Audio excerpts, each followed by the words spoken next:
Est-ce qu'il y a la joie? Amen. Amen, amen. Amen. Que Dieu soit loué. On est toujours dans la joie quand on est venu, quand on vient dans la maison de l'Éternel pour écouter sa parole. Parce que c'est cette parole qui nous fait vivre, c'est cette parole qui nous donne la vie. Alléluia.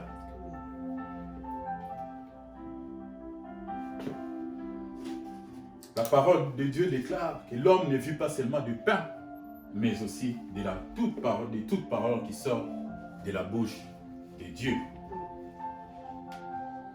Donc cette parole de Dieu, c'est une nourriture spirituelle que nous mangeons. Et cette nourriture spirituelle nous fait grandir. C'est cette nourriture spirituelle qui nous donne la force. C'est cette nourriture spirituelle qui fait que nous allions de l'avant. Amen. Que Dieu soit loué. Donc nous allons prendre nos livres dans Philippiens. Dans le livre de Philippiens 4. Philippiens 4, je vais commencer à partir du verset 10.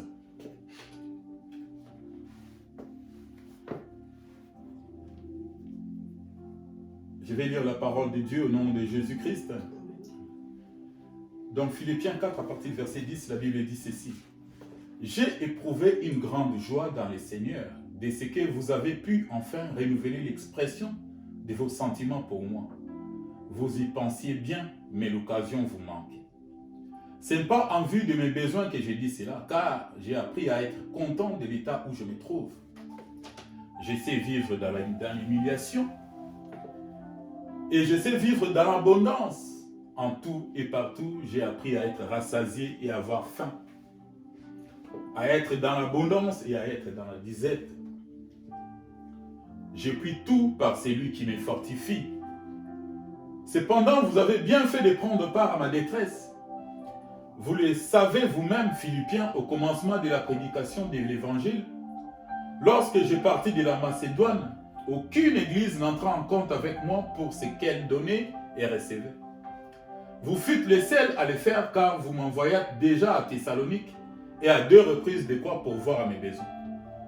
Ce n'est pas que je recherche les dons, mais je recherche les fruits qui abondent pour votre compte. J'ai tout reçu et je suis dans l'abondance. J'ai été comblé de biens en recevant par Épaphrodite ce qui vient de vous comme un parfum de bonne odeur. Un sacrifice que Dieu accepte et qui lui est agréable. Et mon Dieu pourvoira à tous vos besoins selon sa richesse, avec gloire en Jésus-Christ. À notre Dieu et Père soit la gloire au siècle des siècles. Amen. Amen. Quelle belle parole de la part de Dieu. Donc dans ces récits que nous venons de lire, l'apôtre Paul était en prison.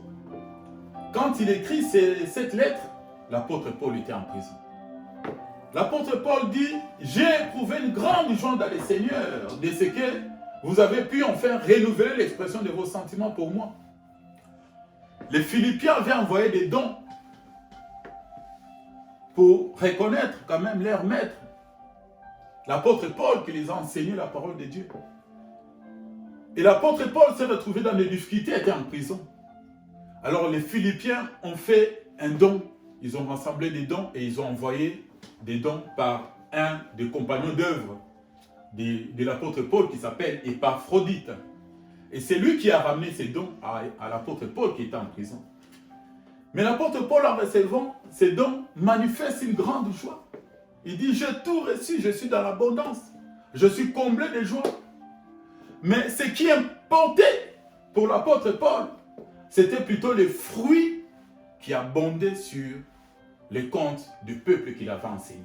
L'apôtre Paul voulait voir les fruits de ce qu'il avait enseigné à ses disciples, les Philippiens. Quand on lit les livres, dans les mêmes chapitres, quand on lit plus haut, l'apôtre Paul dit, je suis content de ce que vous avez envoyé vos dons. Mais ce qui importe pour moi, c'est que vous pratiquiez ce que je vous ai enseigné. Faites ce que je vous ai dit, l'enseignement que je vous ai donné. Faites tout ce que je vous ai appris. Faites tout ce que vous avez appris de moi. Faites tout ce que vous avez reçu de moi. Et le Dieu de paix sera avec vous. Comme tout prédicateur, quand il enseigne, c'est comme une graine, la parole de Dieu, comme une graine, comme une sémence qu'on sème sur une terre. Et cette sémence doit grandir et produire des fruits. Et c'est ces fruits-là que l'apôtre Paul voulait voir à ses disciples des Philippiens et aux autres disciples qu'il avait enseigné la parole de Dieu. C'était ça le plus important pour Paul. Alors l'apôtre Paul dit, j'ai bien reçu les dons, mais ce qui m'importe, c'est les fruits qui abondent pour votre compte. Moi, de mon côté, j'essaie de vivre dans l'état où je me trouve. J'ai appris à vivre dans l'état où je me trouve. Je sais vivre dans l'abondance, je sais vivre dans la disette. Je sais vivre avec la faim et je sais vivre dans l'abondance. Alléluia. Ce qu'il faut apprendre dans ces récits ici, c'est quoi? C'est adopter cette attitude de Paul. Cette attitude de Paul est très importante pour notre vie chrétienne. Parce que dans notre marche de la vie chrétienne, nous ne rencontrons pas toujours de bonnes choses. Nous allons passer des fois par des persécutions. Il y aura des moments de disette, il y aura des moments d'abondance. Il y aura un certain moment où on peut passer par des moments difficiles. Il y a un certain moment où on va passer par des moments d'aisance. Et tout enfant de Dieu doit s'habituer, doit apprendre à passer tous ces moments difficiles. C'est aussi le rôle d'un prédicateur d'enseigner à son peuple, de savoir s'adapter comme l'apôtre Paul. L'apôtre Paul a dit, je sais m'adapter, je sais vivre, je suis un tout-terrain. Sur tout terrain, vous allez m'amener, je vais savoir vivre. Que ce soit là où il y a un désert, que ce soit là où il y a l'abondance, je sais vivre. Je sais vivre dans la famille et je sais vivre dans l'abondance. Quelle bonne parole de la part de Paul. L'apôtre Paul dit, dans le verset 12 que nous venons de lire, je sais vivre dans l'humiliation et je sais vivre dans l'abondance. En tout et partout, j'ai appris à être rassasié et à avoir faim, à être dans l'abondance et à être dans la disette. Je puis tout par celui qui me fortifie. L'apôtre Paul mettait son espoir, son espérance en Dieu. Il dit, avec Dieu, je puis tout. Je puis tout par celui qui me fortifie. Parce que le Seigneur est là pour te fortifier. Que ce soit dans les moments difficiles, que ce soit dans les moments d'aisance. Nous devons apprendre à glorifier le nom de l'Éternel. À glorifier Dieu dans toutes les circonstances. Même si vous passez les moments difficiles, il faut glorifier le nom de l'Éternel. Que ce soit dans l'abondance ou dans la disette, il faut glorifier le nom de l'Éternel. N'attendez pas seulement quand vous êtes dans l'abondance, vous criez à l'Éternel, vous glorifiez le nom de Dieu. Et quand vous êtes dans la disette, vous êtes perdu et vous perdez la foi. Or, la foi, c'est une ferme assurance des choses qu'on espère. Une démonstration de celles qu'on ne voit pas. Alléluia.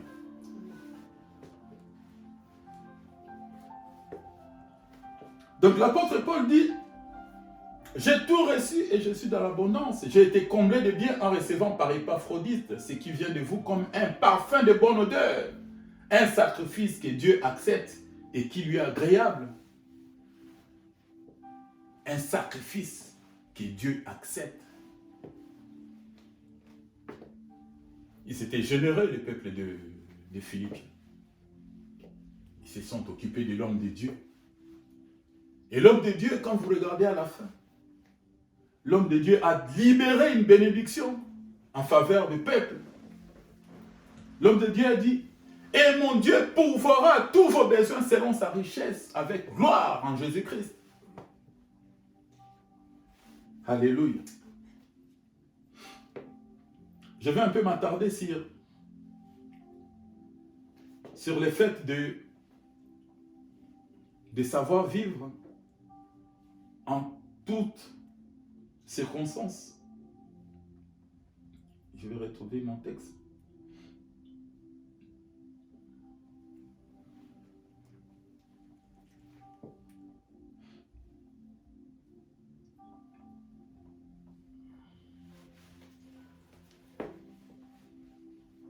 Je voulais savoir, est-ce que tout le monde ici est content de l'état où il est? Est-ce que tu es content de l'état où tu te trouves?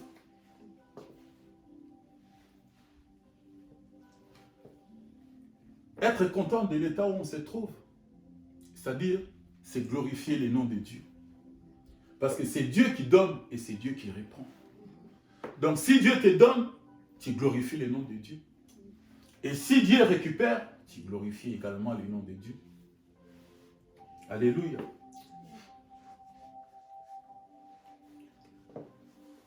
Quand nous lisons le livre de Matthieu 16, à partir du verset 24, la Bible nous dit ceci. Alors Jésus dit à ses disciples, « Si quelqu'un veut venir après moi, qu'il renonce à lui-même, qu'il se charge de sa croix et qu'il me suive. » Se charger de sa croix, c'est quoi? Charger de sa croix, c'est-à-dire c'est accepter les souffrances.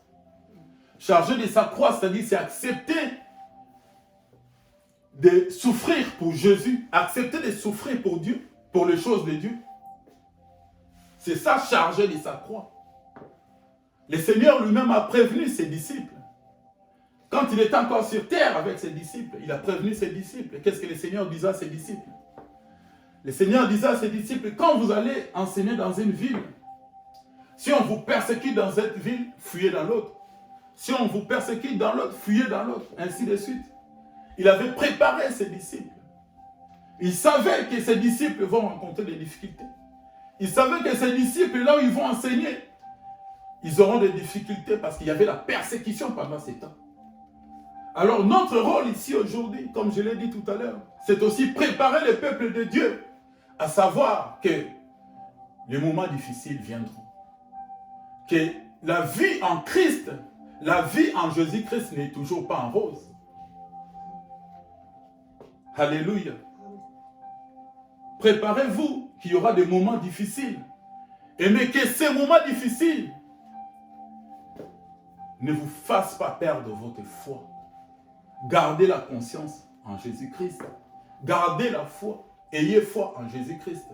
Et il vous fera passer ces moments difficiles. Et quand ces moments arriveront, souvenez-vous que nous avons été prévenus comme le Seigneur a prévenu ses apôtres. Ces moments viendront dans la vie où nous menons, dans notre vie chrétienne. Ces moments arriveront. Mais seulement souvenez-vous des paroles de Jésus-Christ. Si on vous persécute dans cette vie, fuyez dans l'autre. Amen. Que Dieu soit loué. Je vais prendre un exemple de Job. Dans l'histoire de Job, quand vous lisez dans Job 2, Dieu avait mis Job en épreuve. Parce que les diables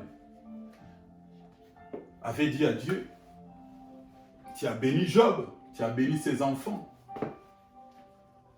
Toute la ville ici, on voit les troupeaux de Job. C'est lui le plus riche dans cette ville. Mais touche seulement à ses biens. Tu verras s'il ne te maudit pas en face. Et Dieu avait livré Job entre les mains de Satan, les diables. Alors Satan a frappé Job de tous les maux. Il a tué les enfants, il a pris tous les biens de Job. Job s'était retrouvé, il n'avait plus rien. Mais Job n'avait pas maudit le nom de Dieu. Job glorifiait toujours le nom de Dieu. Il s'est lamenté bien sûr pour toutes les souffrances qu'il avait. Mais il glorifiait toujours le nom de Dieu. Mais regarde un jour dans la souffrance, la femme de Job dit à Job, tu restes intègre, tu restes ferme dans ton intégrité. Maudit Dieu et meurs. Maudit Dieu et meurs. La femme de Job a vu la souffrance de Job. Il a vu que Job souffrait énormément, mais Job est resté intègre. Mais sa femme n'a pas pu supporter. Qu'est-ce qu'il a dit à Job? Maudit Dieu et meurt. Mais j'aime bien la réponse de Job. Job répond à Dieu, à sa femme. Tu parles comme une femme insensée. Quoi? Nous recevons de Dieu les biens et nous ne recevrions pas aussi les mal. En tout cela, Job ne pécha point par ses lèvres. nous recevons de Dieu les biens et nous ne recevrions pas aussi les mal. C'est ce que je disais tout à l'heure. Quand on est dans l'abondance, on glorifie le nom de Dieu. Mais quand on est dans la disette, on est découragé, on perd la foi. Job n'a pas perdu la foi. Quand il reçoit de Dieu les biens, accepte aussi de recevoir les mal quand les mal seront là. Alléluia.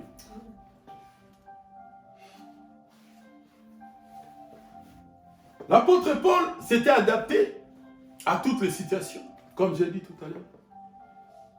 Partout et en tout, il glorifiait le nom de Dieu. Il enseignait, il s'était habitué dans la disette, dans la souffrance. Partout où il était, il enseignait la parole de Dieu. Alléluia. Que Dieu soit loué. J'aimerais bien parler un peu d'argent. Qui aime l'argent ici? Qui aime l'argent? William n'aime pas l'argent. Qui n'aime pas l'argent? Qui t'en faut? D'accord. Alléluia. Je vais un peu parler d'argent. Qu'est-ce que la Bible nous conseille par rapport à l'argent? Parce que l'argent, c'est tout un problème. C'est tout un problème. Je vais prendre un verset. Qu'est-ce que la Bible dit? Hébreux 13, à partir du verset 5. La Bible dit ceci. Ne vous livrez pas à l'amour de l'argent. Contentez-vous de ce que vous avez, car Dieu lui-même a dit, je ne te délaisserai pas, point, et je ne t'abandonnerai point. La Bible nous conseille de nous contenter de ce que nous avons. Parce que Dieu est là pour t'aider. Dieu est notre aide. Il dit, contentez-vous de ce que vous avez. Donc la Bible nous conseille, si vous avez à manger, à boire, et de quoi vous vêtir, cela est suffisant. Il y a un autre verset encore qui parle d'argent.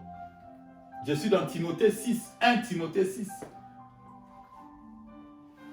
Qu'est-ce que la Bible nous dit? La Bible dit, car l'amour de l'argent est une racine de tous les maux. Et quelques-uns en étant possédés se sont égarés loin de la foi et se sont jetés eux-mêmes dans bien des tourments. Car l'amour de l'argent est une racine de tous les maux. Je dis tout à l'heure qui aimait l'argent. Tout le monde a dit aime l'argent. Tout le monde aime l'argent. Moi aussi j'aime l'argent. Parce que sans l'argent on ne peut rien faire. Même l'œuvre de Dieu a besoin d'argent. On a besoin des caméras, des instruments, tout ça, ça demande, il faut l'argent. N'est-ce pas? Mais ce qu'il faut comprendre dans ces versets ne nous disent pas que l'argent est mauvais. Ces versets mettent en évidence l'amour de l'argent, l'avidité, les désirs de toujours posséder. C'est ça qui est la racine de tous les maux. Alléluia. Parce que la Bible dit, quelques-uns étant possédés, se sont jetés loin de la foi. Parce qu'aujourd'hui, il y a certaines personnes, quand le Seigneur les bénit, ils deviennent riches, ils perdent la foi. Même pour aller à l'église, ça devient difficile. Il est tout le temps dans les hôtels 5 classes. Sur les plages. Il a oublié Dieu. C'est ce que la Bible dit. Il a fait naufrage par rapport à la foi.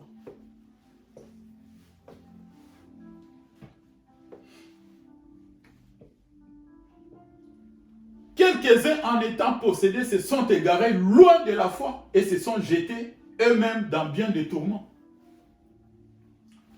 Pourquoi? À cause de l'amour de l'argent. Et le Seigneur sait que s'il te donne aujourd'hui tout ce que tu veux, est-ce que tu vas garder la foi? Parce que ce qui compte le plus à Dieu, c'est ton âme. Le Seigneur n'a pas besoin de te perdre. Il veut bien te bénir. Mais le Seigneur évaluera à quel temps t'es donné pour qu'il ne puisse pas te perdre. Parce que s'il te donne maintenant, que toi tu fais bénis-moi maintenant, est-ce que tu pourras supporter la folie due à l'argent? Parce que là, il y a une folie quand on devient très riche subitement. Cette richesse va te monter à la tête. Tu risques de perdre la tête. Et Dieu, en ce moment-là, va te perdre. Tu vas perdre ton âme. Mais le Seigneur, ce qui importe au Seigneur, c'est ton âme. Alléluia. Donc le Seigneur te bénira au moment convenable, au temps convenable, au moment où il évaluera que voilà, mon fils ou ma fille est en mesure de supporter cette folie due à la richesse, que tu auras ta tête sur les épaules, bien qu'en étant riche. Alléluia. Parce que Dieu, notre Dieu bénit au centuple. Ce n'est pas la richesse qui empêche Dieu de te bénir. Alléluia. Donc ce que je disais, il faut attendre le moment de Dieu. Il faut attendre le temps convenable de Dieu pour qu'il te bénisse. C'est comme l'histoire de l'enfant, le fils prodigue. Cette histoire est dans Luc 15. Cet enfant avait demandé sa richesse, son héritage avant. Il a dit à son père, « Père, donne-moi ma richesse, donne-moi mon héritage. » Et le père a distribué à son enfant la richesse, son héritage. Le fils est parti dans un pays lointain. Il a dépensé tout son argent. Il n'avait plus rien. Il est allé même se mettre au service d'un des habitants de la ville. Et cet habitant de la ville lui a envoyé garder ses pourceaux. Lui, qui était un enfant des riches, il s'est retrouvé dans un endroit où il commençait même à manger la nourriture des pourceaux, des carouges des pourceaux. Mais un jour, il s'élève, il dit, mais non, combien de mercenaires sont auprès de mon père qui mangent, ils ont du pain en abondance, et moi ici, je crève de faim. Donc il a dit, mais non, je me lèverai et j'irai voir mon père. Je lui dirai, Père, j'ai péché contre toi, j'ai péché contre les ciels et toi. Je ne me considère plus comme ton fils, mais considère-moi au moins comme ton serviteur. Mais son père a embrassé son fils. Il a fait un grand festin parce que son fils qui était parti, le père dit, mon fils qui était mort, voici qu'il est revenu à la vie. Juste pour illustrer ce que j'ai dit tout à l'heure, que la richesse, si tu l'as à un moment où le Seigneur n'a pas prévu, tu risques d'avoir du mal pour le gérer. Alléluia. Attends les temps de Dieu. Parce que la Bible déclare, humiliez-vous sous la main puissante de Dieu et il vous élèvera au temps convenable. Donc on va attendre le temps de Dieu pour être béni. Alléluia. Nous n'allons pas faire comme les fils prodigues qui a pris sa part avant et il s'est retrouvé dans des difficultés. J'aimerais également parler au sujet des inquiétudes. Les inquiétudes. Vous allez lire à la maison Matthieu 6, à partir du verset 25 jusqu'au 34. Moi, je vais juste sillonner rapidement par rapport aux inquiétudes. Qu'est-ce que la Bible nous parle par rapport aux inquiétudes? Dans Matthieu 6, Jésus dit, ne vous inquiétez de rien. Ne vous inquiétez de rien. Ne vous inquiétez pas de ce que vous allez manger, ou de ce que vous allez boire, ou de ce que vous allez vous vêtir. Car toutes ces choses, ce sont les païens qui les recherchent. Le Seigneur donne un exemple. Il dit, vous regardez les oiseaux du ciel. Les oiseaux ne sèment ni ne moissonnent. Les oiseaux n'ont pas de grenier pour garder les provisions. Mais notre Père Céleste les nourrit. Le Seigneur donne encore un exemple. Il dit, considérez les lits des champs. Considérez comment croissent les lits des champs. Il dit, même Salomon, dans sa gloire, n'a pas été vêtu comme les lits des champs. Le Seigneur dit, mais ces lits des champs qui existent aujourd'hui, et demain sera jeté au four. Mais regardez comment le Seigneur est en train de vêtir ces lits des champs. À combien, pour plus forte raison, le Seigneur vous vêtira-t-il pas? Homme de paix, de foi. Des fois, nous avons des soucis. Qu'est-ce que nous allons manger? Qu'est-ce que nous allons nous vêtir? Mais la Bible nous recommande de ne pas nous inquiéter. Le Seigneur dit, le lendemain prendra soin de lui-même.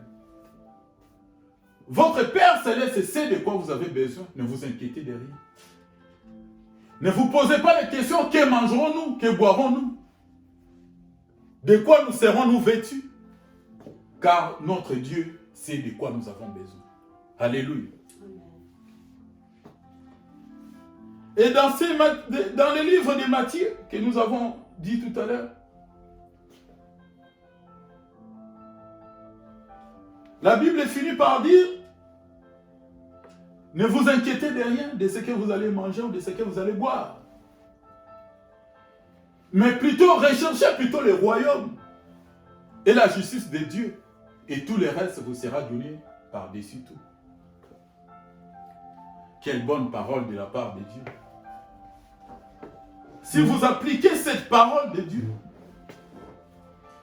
de courir d'abord vers les choses célestes, de courir d'abord vers les choses de Dieu, le Seigneur dit, une fois que tu as les choses de Dieu, une fois que tu as saisi ces choses de Dieu, tous les restes te seront donnés comme gain, comme dividende, comme bénéfice.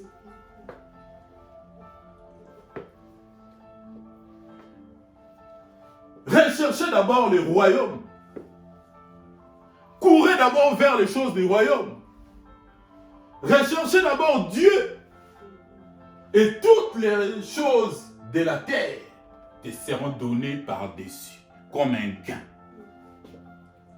Mais souvent dans notre marche chrétienne, qu'est-ce que nous faisons? Nous faisons le contraire de ce que Dieu dit. Dieu dit, cherchez d'abord le royaume. Mais nous cherchons d'abord les choses de la terre. Et après, nous allons vers les choses de Dieu. Là, si tu fais comme ça, tu as inversé les choses. La parole de Dieu dit d'abord les choses de Dieu et les restes te seront donnés. Par contre, si tu vas chercher d'abord les choses de la terre, avec tous les risques de ne même pas les avoir, avec tous les risques de courir en vain, tu risques de louper le royaume. Tu ne risques même pas, tu louperas le royaume et tu perdras ton âme parce que tu as fait l'inverse de ce que disent les Écritures. C'est-à-dire, si tu as le royaume de Dieu, tu as couru vers le royaume de Dieu, tu as toutes les choses du royaume de Dieu, Dieu te donne gain comme gain les choses de la terre. Mais par contre, si tu cours vers les choses de la terre, tu perds ton âme parce que tu as perdu le royaume. Alléluia. J'ai choisi des exemples pour illustrer ça.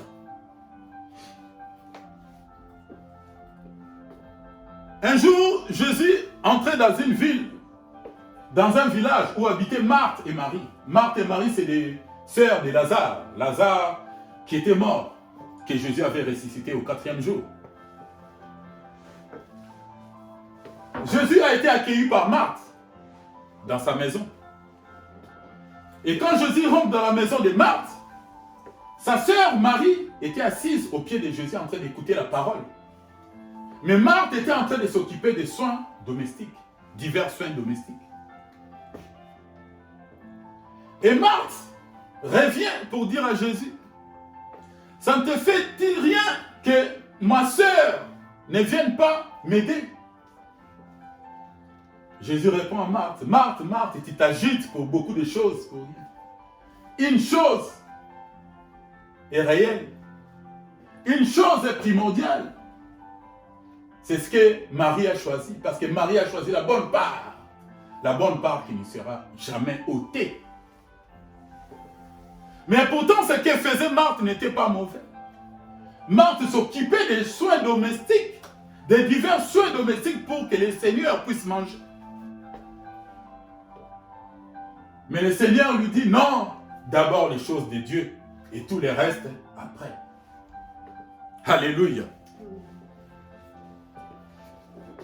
Je vais prendre encore un autre exemple. Élie le Tishbite. Élie le Tishbite avait fermé le ciel pendant 3 ans et demi. C'était au moment où le roi Akab était au pouvoir avec Jézabel. Et Jézabel en voulait à sa vie. Et Dieu parle à Élie, il dit, Élie, va, cache-toi vers le torrent de Kérit, en face du Jourdain. Et là, j'ai ordonné au corbeau de te nourrir. Élie, par la parole de Dieu, se rend au torrent de Kérit. Et là, le Seigneur envoyait les corbeaux pour nourrir Élie. Chaque matin et chaque soir, il y avait un corbeau qui ramenait de la viande et du pain à Élie. Quel Dieu miraculeux. Un corbeau qui te ramène à manger. Et à un certain moment, comme il y avait la sécheresse, de l'eau des torrents a dû sécher. Et le Seigneur adresse encore la parole à Élie et dit, Élie, va dans un village qui s'appelle Sarepta. Et là, j'y ai ordonné une femme qui s'appelle... Non, une veuve, qui va te nourrir. Et Élie va dans cette ville. À l'entrée de la ville, elle rencontre la femme.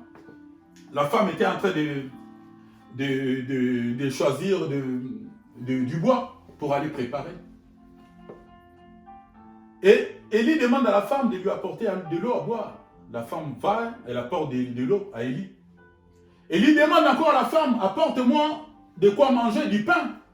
La femme dit à Élie, il y a la sécheresse. Il me reste qu'un pot de farine et un peu d'huile dans la cruche. Je vais préparer du pain pour moi et pour mon fils. Nous allons manger, après nous allons mourir. Élie lui dit, non, femme, prépare d'abord pour moi un gâteau, comme tu as dit. Et après, tu prépareras pour toi et pour ton fils. Et la femme a respecté. La femme a obéi à la parole d'Élie, parce que c'était une parole prophétique qui sortait de la parole de la bouche d'Élie. Donc la femme a donné d'abord à Élie. Élie s'est nourri d'abord. Et après, dans la maison de la femme, il n'a pas manqué d'huile et de farine. La femme a servi d'abord Élie. Élie ici est l'image de Dieu qui reçoit, qui mange d'abord. Et après, la femme n'a pas manqué d'huile et de farine pendant tout le temps de la sécheresse. Ça a duré pendant 3 ans et demi. Alléluia. Tout ce que j'ai dit tout à l'heure, c'était pour illustrer ce que j'ai dit, que recherchez d'abord le royaume et tout le reste qui sera donné par-dessus. Les choses de la terre qui seront données comme gain, comme bénéfice, une fois que tu as saisi les choses de Dieu. Alléluia. Le royaume de Dieu, c'est Jésus lui-même. Parce que Jésus a dit, quand il lui a dit qu'il était en train de chasser les démons par Belzébul, il a dit, si je chasse les démons par les doigts de Dieu, c'est que le royaume de Dieu est venu vers vous. Le royaume de Dieu, c'est bien Jésus lui-même. Donc, recherchez d'abord Jésus. Et tous les restes te seront donnés. Alléluia. Je reviens vers les derniers versets que nous avons dit tout à l'heure. Les versets de Philippiens 4 que nous avons lu, notre texte de base. Philippiens 4, verset 19. Et mon Dieu pourvoira à tous vos besoins selon sa richesse avec gloire en Jésus-Christ. Ça, c'est la bénédiction que l'apôtre Paul a prononcée quand il a reçu les dons des Philippiens. Et mon Dieu pourvoira à tous vos besoins selon sa richesse. La richesse de Dieu ne dépend pas des hommes. La richesse de Dieu ne dépend pas des Covid. La richesse de Dieu ne dépend pas d'un pays ou d'un autre. La richesse de Dieu ne dépend pas de la situation d'un pays financier, de la situation économique ou financière d'un pays. La richesse de Dieu ne dépend pas de la situation géographique d'un pays. La richesse de Dieu dépend de lui, parce qu'il est Dieu. C'est le Dieu qui appelle à l'existence des choses qui ne sont point comme si elles étaient. Parce que Dieu, s'il veut te bénir, il te bénira, quelles que soient les conditions, quelles que soient les circonstances, quels que soient les temps, quel que soit le moment où, n'importe quel endroit où tu peux te trouver. Le Seigneur te bénira. Alléluia. Et mon Dieu pourvoira tous vos besoins selon sa richesse. Nous prions un Dieu miséricordieux, un Dieu riche en beauté, en bonté. Alléluia. Que le Seigneur vous bénisse. Nous allons nous lever. Nous allons prier par rapport à cette parole. Que le Seigneur nous donne, nous fasse grâce. Que le Seigneur nous accorde, qu'il nous donne encore la force. Que le Seigneur augmente la vigueur de ceux qui tombent en défaillance. Nous allons prier. Que chacun prie, que chacun demande. Que le Seigneur lui augmente la vigueur, que le Seigneur lui donne du courage. Parce qu'au début de cette année, quand on a commencé cette année, j'avais dit que les diables allaient encore s'élever. Les diables allaient encore s'élever parce que les moments difficiles ne sont pas encore passés.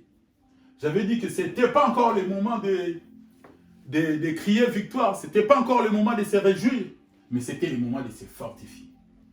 Et nous voyons que les moments que nous ne sommes pas encore à l'abri de toutes ces choses. Donc nous allons demander à Dieu de nous donner la force. Nous allons demander à Dieu de nous protéger pendant ces moments. Parce que c'est le moment difficile pour beaucoup. Beaucoup ont perdu leur travail. Beaucoup ont perdu les leurs. Les familles, il y a des familles qui se sont retrouvées sans père, sans mère, à cause de la situation que nous traversons en ce moment. Nous devons demander à Dieu de nous donner la force. Et que le Seigneur nous protège et qu'il soit avec nous. Que son ange marche au-devant de nous. Que chacun prie et demande à Dieu de lui protéger. Qui demande la protection de Dieu. Qui demande du courage à Dieu. Parce que c'est Dieu qui donne du courage. Et c'est Dieu qui augmente la vigueur pour qu'on puisse traverser des moments difficiles. Alléluia.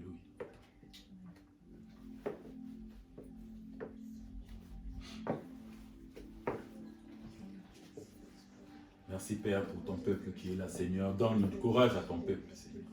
Augmente la vigueur de ceux qui sont fatigués, Père. Donne à tout un chacun, Seigneur, la force et le courage, Seigneur Dieu Tout-Puissant. Donne à tout un chacun, Seigneur, le souffle de vie, de buffle, Seigneur Dieu Tout-Puissant. Merci Père pour ta protection. Merci Père pour la vie, Seigneur, et la sagesse que tu donnes à chacun. Merci Seigneur. Nous nous remettons entre tes saintes mains. Merci Père. Merci Seigneur. Merci Seigneur. Merci Seigneur pour cette paix que tu mets dans nos maisons. Merci Seigneur pour cette paix que tu mets dans nos travail.